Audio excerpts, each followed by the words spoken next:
bom dia. Eu sou a Tatiana e realizei este trabalho em conjunto com a Lara. Iremos então apresentar a nossa análise da cena escolhida, partindo do filme Joker.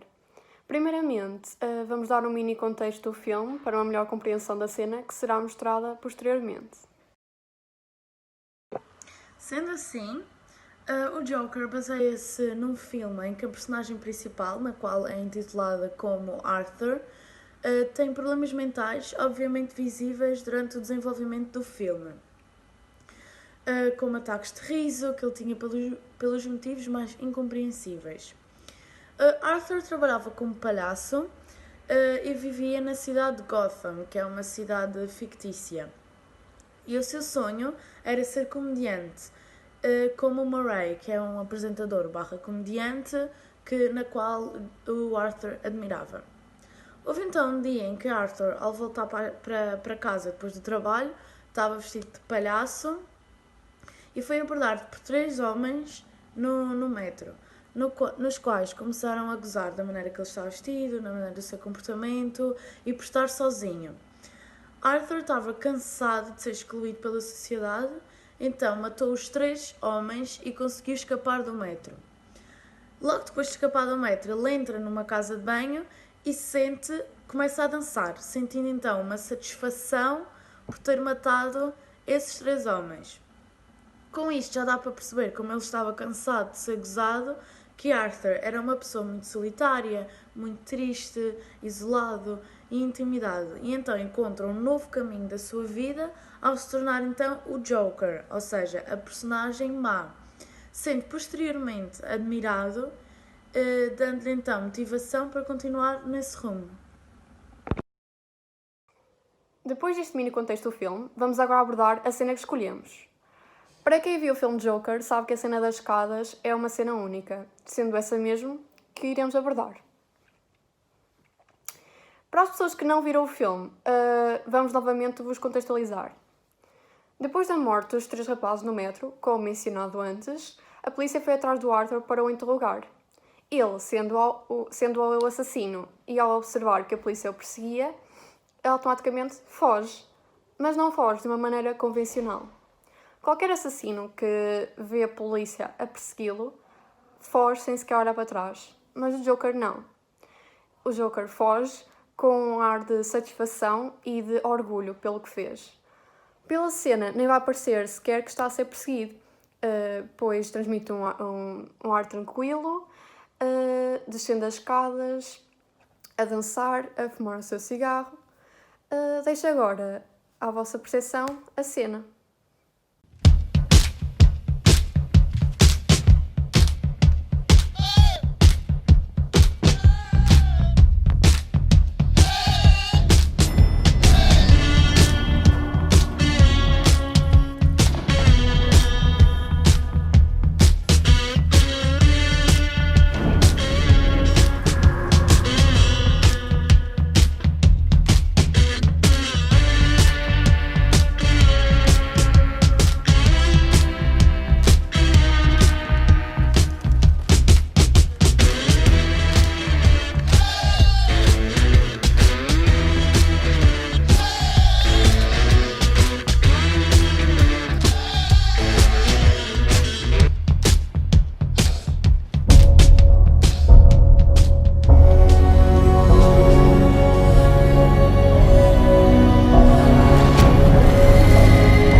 Agora cabe-vos a vocês querer saber se ele foi apanhado ou não. Quanto à análise de cena, temos vários planos diferentes e começamos então pelos primeiros 23 segundos, em que o Joker está num espaço interior, neste caso o elevador para sair de casa. Apresenta então o posicionamento de câmara com um plano próximo e um ângulo normal, e não apresenta qualquer tipo de linguagem verbal. Nestes primeiros 1 minuto e 20, mais ou menos, não vai haver qualquer tipo de comunicação, nem distanciamento entre personagens, ou seja, também não vamos abordar a proxémia nestes primeiros tempos. Logo que for novamente visível e houver, então, essa caracterização, vamos novamente mencionar.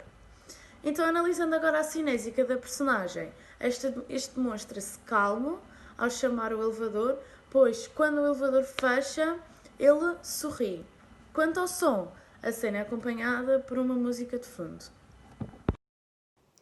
Seguimos então para os próximos 5 segundos da cena, dos 23 segundos aos 28 segundos, em que o Joker já não está no espaço interior, mas sim no espaço exterior, sendo estas as escadas. Apresenta um plano geral e um ângulo contrapicado. Como mencionado antes, está no exterior a dançar, ainda demonstrando calma e satisfação, enquanto fuma um cigarro. A cena continua a ser acompanhada pela mesma música. Vamos então saltar agora alguns segundos e vai acontecer isso algumas vezes, e quando isso acontecer significa que a análise é semelhante a alguma que já fizemos anteriormente. Dos 33 segundos aos 36 segundos, então vai ser agora a nossa análise. O posicionamento de câmara continua a ser com um plano geral, mas o ângulo passou a ser um picado. O exterior é sempre igual, até o fim das análises das cenas. Portanto, se calhar também vamos parar de mencionar esse fator, mas continuará aqui mencionado nos PowerPoints. E o som também continua a ser a música de fundo. Passando então para os 43 segundos. O posicionamento da câmara é então o plano médio, com o ângulo contrapicado. Quanto ao exterior, o som, a cinésica e a paralinguagem ainda estão semelhantes quanto às análises anteriores. Dos 50 aos 53 segundos, o posicionamento de câmara volta para um plano geral e o ângulo altera-se para o zenital, ou seja, visto de cima. A partir do minuto 1 e 10 ao minuto 1 e 18, temos um posicionamento da câmara mais perto do que os anteriores, sendo este o close-up. Nesta cena, a personagem encontra-se novamente a fumar, como uma das cenas anteriores. Agora nesta cena, a análise muda um bocado. Então, nesta cena do minuto 18 ao minuto 22, a música abranda e baixa o volume lentamente, pois está prestes a haver então um diálogo. Quanto ao posicionamento da câmara, é então um plano próximo com um ângulo contrapicado, continuando assim a cena no exterior nas escadas. Os polícias demonstram um comportamento confuso. Depois de correrem atrás do Joker, ficam então parados, sem perceber o que está efetivamente a acontecer. Decidem então chamar o nome real do Joker, sendo Arthur, de uma maneira confusa, mas ao mesmo tempo imperativa. Os polícias também demonstram um distanciamento público em relação ao Joker, enquanto que entre os dois polícias já demonstram uma distância pessoal. Nos seguintes 5 segundos da cena, o som continua com a música mais leve e ouve-se também os efeitos sonoros, como o Joker a assustar-se com o facto dos polícias já estarem ali. O posicionamento da câmara mudou para plano geral, continuando no ângulo contrapicado. O exterior continua o mesmo. Quanto à reação do Joker, era visível que antes estava muito despreocupado e relaxado com o facto de estar a ser perseguido, mas ao ouvir o polícia a chamar por ele, muda de reação. Fica então nervoso e é visível concluir o seu nervosismo e pânico pela sua expressão, ao depois de olhar para trás começar logo a correr. Por fim, na última cena do filme, a cena continua no exterior, mas já não nas escadas, mas sim no passeio. No passeio barra rua, com uma música de fundo e os efeitos sonoros da cidade barulhenta, como os carros a passarem, os pés do Arthur a correr. Então, esta última cena é então do minuto 27 ao minuto 31. O posicionamento da câmara continua então o plano geral e o ângulo normal. A personagem encontra-se em contacto com outras personagens, mas sem interagir com elas, sendo então um distanciamento público. Acabamos assim as nossas cenas apresentadas, algumas repetitivas, mas em geral muito interessantes.